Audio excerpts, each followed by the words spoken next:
Salam sejahtera bagi kita semua, saudara-saudaraku yang kekasih dalam Yesus Kristus. Kembali kita akan merenungkan firman Tuhan. Mari kita memberikan hati kita, kita berdoa. Bapa di sorga, biarlah Roh Kudus yang akan memberikan pengertian akan firman yang akan kami renungkan saat ini. Biarlah kami dapatkan suatu makna, yaitu yang berhikmat untuk dapat kami lakukan dan kami terus handalkan di dalam setiap pekerjaan ataupun menghadapi segala hal dalam hidup kami. Dalam nama Yesus Kristus kami berdoa. Amin. Firman Tuhan untuk hari ini Kamis 2 Juli 2026 tertulis dalam Hagai 2 ayat 9. Adapun rumah ini kemegahannya yang kemudian akan melebihi kemegahannya yang semula. Firman Tuhan semesta alam, dan di tempat ini aku akan memberi damai sejahtera. Demikianlah firman Tuhan semesta alam. Saudara-saudara yang kekasih dalam Yesus Kristus, pada masa Nabi Hagai, yaitu ketika bangsa Israel sepulang dari pembuangan dari Babel, maka bangsa Israel kembali membangun, yaitu disebut dengan bait Allah yang baru, memperbaharui daripada bait Allah yang pertama yang sudah diporak-porandakan oleh bangsa Babel. Namun Tuhan memberikan kesempatan bangsa itu untuk membangunnya kembali.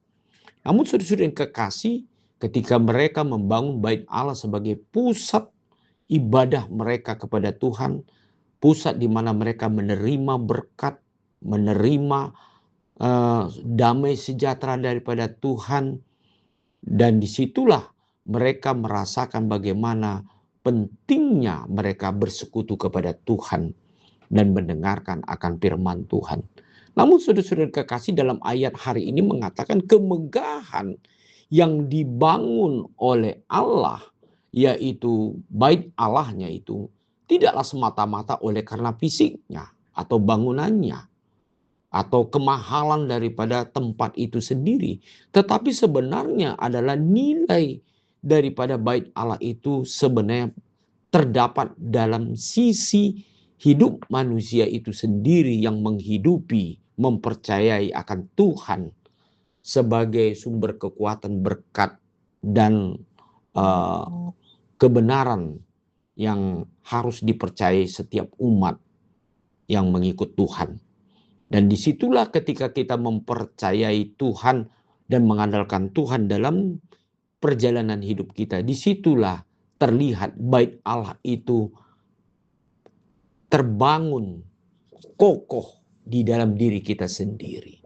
Saudara-saudara yang kekasih, secara fisik bisa saja bait Allah itu bisa hancur, habis oleh karena waktu, dan masih banyak hal lagi yang bisa terjadi seperti dalam sejarah Israel.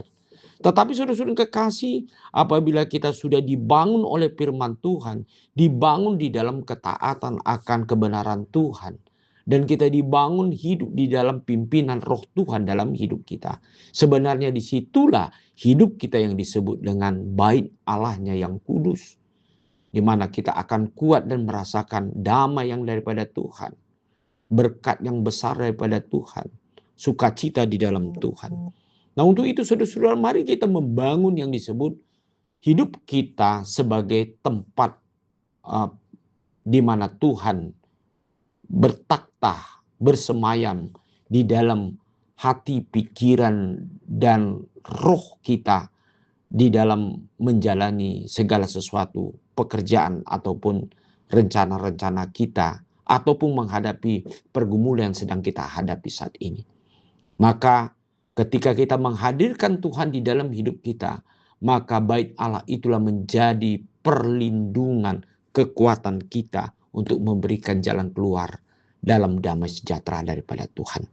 Jadikanlah yaitu hidup kita sebagai tempat Allah yang tinggal, atau bait Allah yang terbangun dalam hidup kita untuk memberikan damai sejahtera dan berkat bagi kita. Pasti kita menikmati bagaimana damai sejahtera berkat Tuhan yang sesungguhnya. Amin. Mari kita berdoa. Terima kasih untuk firman-Mu hari ini. Biarlah Tuhan memberkati kami. Jadikanlah kami ya Tuhan, hidup kami sebagai bangunan bait Allah-Mu ya Tuhan, di mana firman-Mu itu hidup dan kami percayai, kami lakukan di dalam setiap langkah hidup kami. Jadikanlah hidup kami ya Tuhan sebagai tempat Tuhan selalu hadir di tengah-tengah seluruh perjalanan hidup kami. Amin.